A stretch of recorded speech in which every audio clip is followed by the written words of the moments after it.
Hi friends, 1 KG గోధుమ పిండి వేసాను. దాంట్లో తగినంత ఉప్పు వేసుకోవాలి, కొంచెం ఆయిల్ పోసుకోవాలి. ఆయిల్ పోసుకోవడం వల్ల చపాతీ బాగా మెత్తగా ఉంటుందన్నమాట. చూడండి ఫ్రెండ్స్, కొని తర్వాత వాటర్ కొంచెంగా పోసుకుంటూ కలుపుకోవాలి. ఫ్రెండ్స్, ఇలా కలుపుకున్నాం కదా, ఇలా కలుపుకున్న తర్వాత ఒక అరగంట సేపు ఇలా పెట్టి మూత పెట్టేస్తే ఒక అరగంట తర్వాత చూస్తే చాలా మెత్తగా ఉంటుంది. తర్వాత చూద్దాము. హాఫ్ అన్ అవర్ అయిపోయింది. చూడండి ఎలా మెత్తగా వచ్చిందో, చూసారా? ఇలా రావాలి. ఇలా వచ్చిన తర్వాత మనం కొంచెం ఉండలుగా తీసుకొని ఇలా ఒక్కొక్కటి చేసుకోవాలి. ఇలా రౌండ్గా చేసుకోవాలి. అన్నీ ఇలా రౌండ్గా చేసుకున్న తర్వాత ఒక్కొక్కటిగా తీసుకొని కొంచెం ఆయిల్ వేసుకొని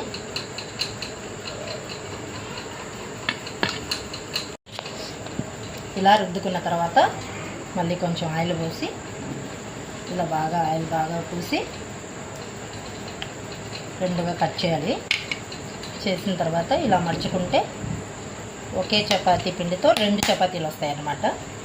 ఇట్లా చేసుకొని ఇలా చేయాలి.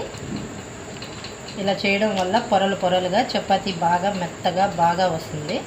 చూడండి, ఇట్లా అన్నీ మిగతా ఇలా చేసుకొని మళ్ళీ చిన్నవిగా ఇలా రుద్దుకోవాలి.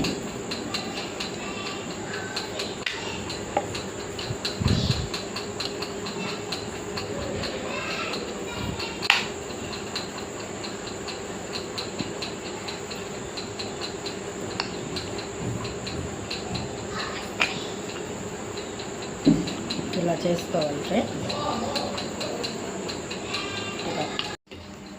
ఫ్రెండ్స్. ఇలా చపాతీ ఇందాక రుద్దుకున్నాం కదా, చూడండి ఇలా బాగా కాలనివ్వాలి. కొంచెం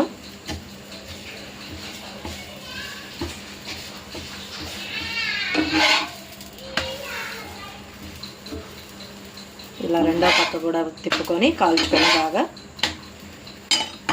కొంచెం ఆయిల్ వదలాలి.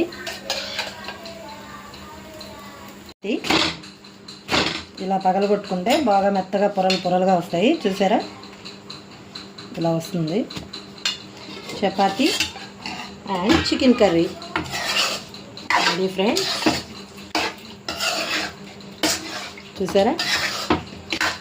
చూసారా ఫ్రెండ్స్? ఇలా చేసుకోండి, సర్వ్ చేసుకోండి. చూసారా ఫ్రెండ్స్? చాలా కష్టపడి చేశాను. ఒక చిన్న లైక్ ఇచ్చుకోండి ఫ్రెండ్స్.